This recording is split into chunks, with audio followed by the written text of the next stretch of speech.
going second on our YouTube, you should be. His content is amazingly good. So what's Globus? It's a secure, reliable service. More than 150,000 registered users rely on Globus. More than 150,000 registered users rely on Globus.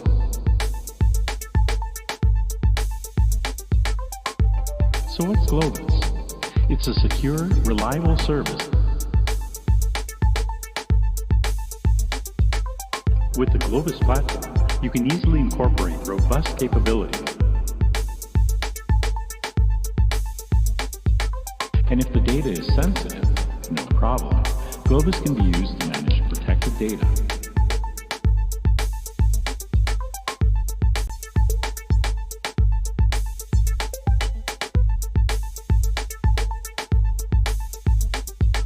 With Globus, you can easily share your data without having to move it or copy it. With Globus, subscribers can easily move and share. And if you have any more questions about Globus, visit Globus. More than 150,000 registered users rely on Globus. More than 150,000 registered users rely on Globus.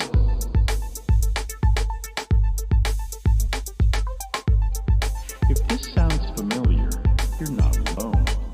Many thousands face the same challenges every day and solve them with Globus. So what's Globus?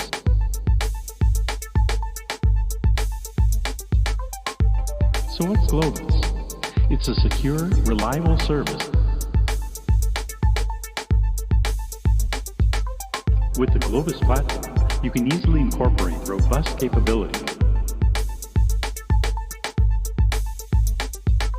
More than 150,000 registered users rely on Globus. More than 150,000 registered users rely on Globus. And if the data is sensitive, no problem. Globus can be used to manage protected data.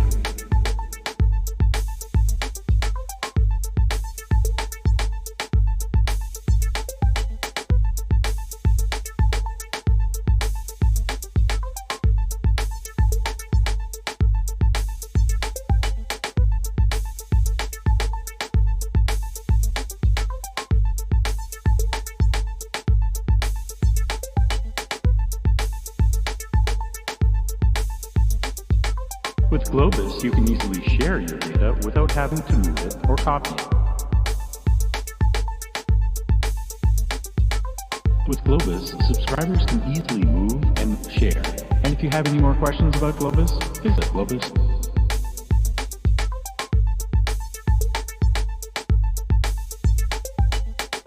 So how can you get started using Globus?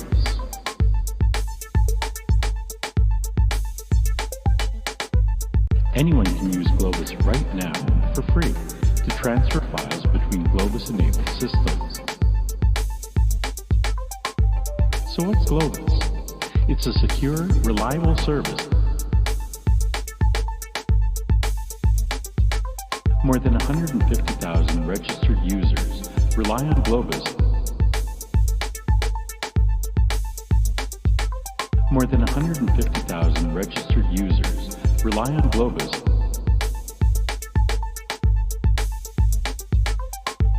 So what's Globus? It's a secure, reliable service. With the Globus platform, you can easily incorporate robust capabilities. And if the data is sensitive, no problem. Globus can be used to manage protected data.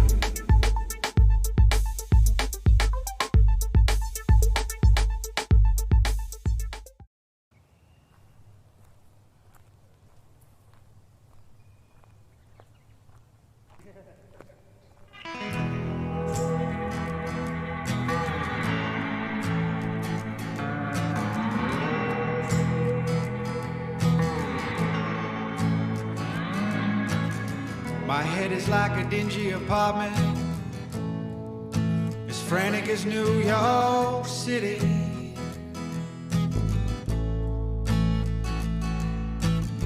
Laughter, cries, lullabies. A baby is born, a young man dies.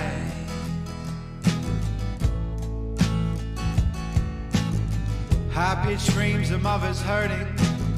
Stoner collapses, spoons are burning.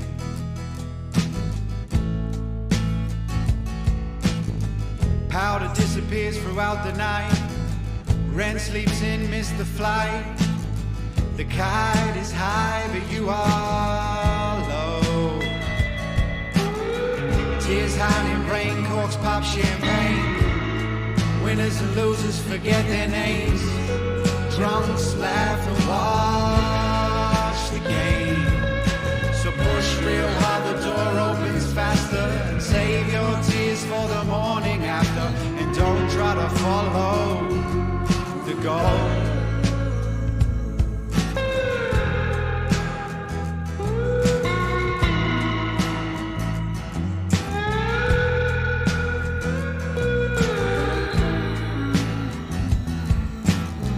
Fornicators inside my phone. Travis Bickle drives alone. I can't go and you can't stay. When I meet God, I'll ask him why. Pain drags and good times fly. I'm only happy when I'm high.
What up, though?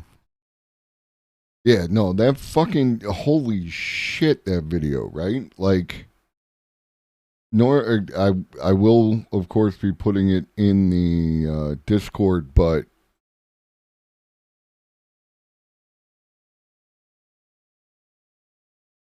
like, there it is.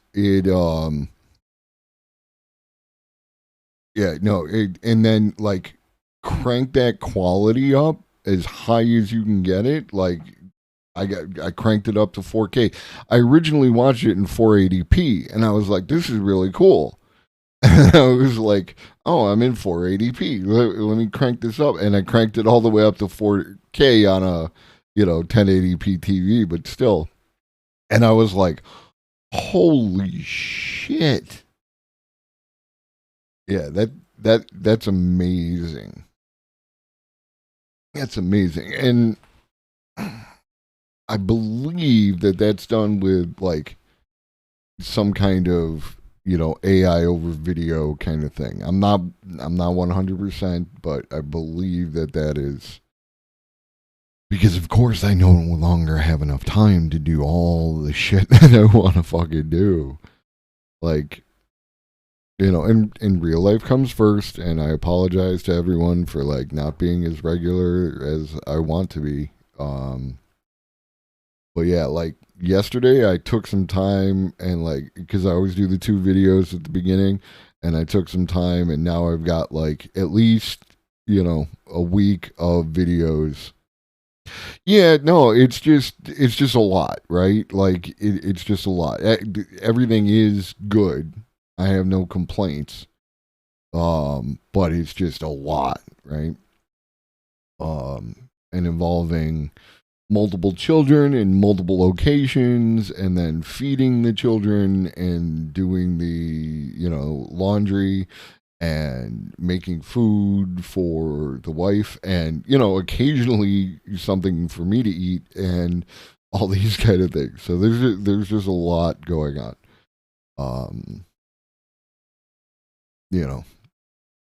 And that's a regular day. Plus, if there's any additional stuff I want to put into that day, then it's like, okay, now we're doing more shit. So, but I'm glad to see you all. And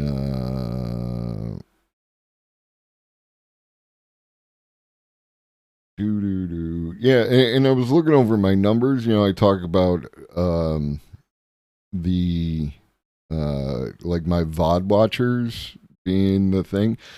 I actually streamed for 10,000, or at least the thing, 10,000 fewer minutes of, like, watch time live, but doubled the amount of watch time that I had on VOD.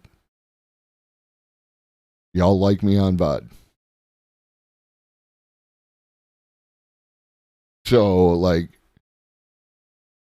I put a tip a tip jar in the link. So if you don't want to sub, you can at least tip.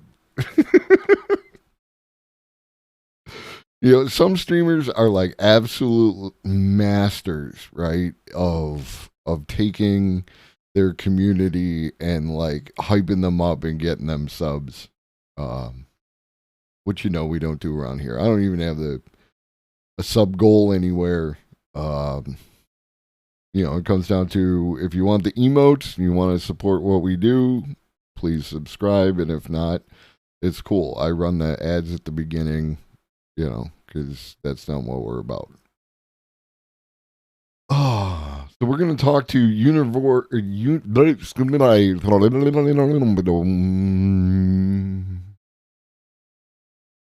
we're going to talk to Universal Discourse for Really Real this time. We just do.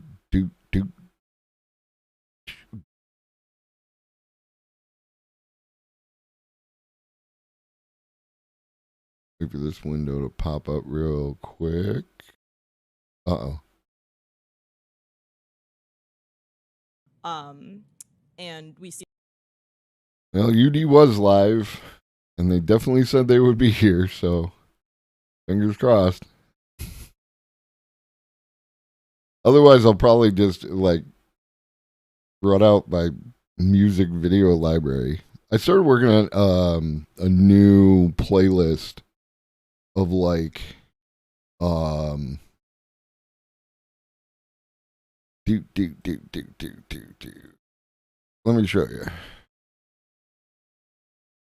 me show you.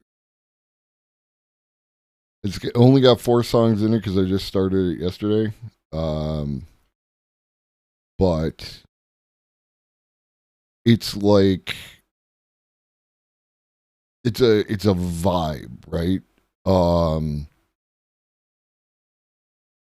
It's like kind of inspirational songs for the, like, it's punk rock, right? But it's not all punk rock. Like this song has a what up, Arun? This song has a line: "If the bad times are coming, let it come." This is a song about holding the line, which I'm gonna play for you in just a second. This one is about, like when they come to do shit, we got to do shit 10 times more. And then this is Saul Williams' list of demands. And if you don't know this song, I'm sorry to hear that, and you need that in your life ASAP. So I'm thinking I am going to continue to make this list, but I'm also going to put it in Discord, and I'm going to, you know what? I just realized. You can't see my face. There I am. But I'm going to also open it up to, any Discord members who want to contribute. Just read the vibe. I know that there's a lot of music that is tangentially related to this, but like really feel the vibe and get that kind of song in here. And I think that would be cool, because I love to hear new music. Yeah. And then I'm gonna do a separate playlist of just like Paradigm has the "I just heard a banger" thread. I want to do that, but I'm going to make it into a playlist, because all y'all have YouTube. All y'all are listening to music on YouTube, and it's just, if it sounds cool, put it in there, and then and then we'll go from there and see what happens. Like Levelhead has a playlist that people can contribute to, and then he runs that in the background during his co-working streams. Yeah, Arun, I right after I'm done with this, I should have some time to talk with you. Absolutely. I got a D&D game that I'm supposed to be in, that, at least theoretically. But that shouldn't be till like 8:30 and like that. So I should definitely have time. Hey!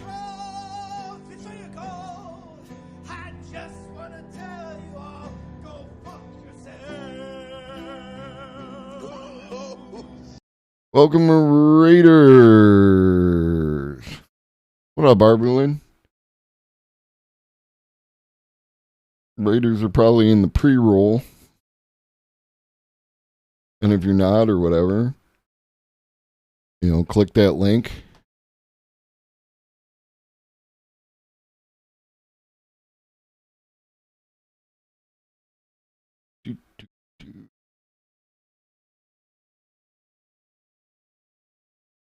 And you should absolutely go follow Universal Discourse.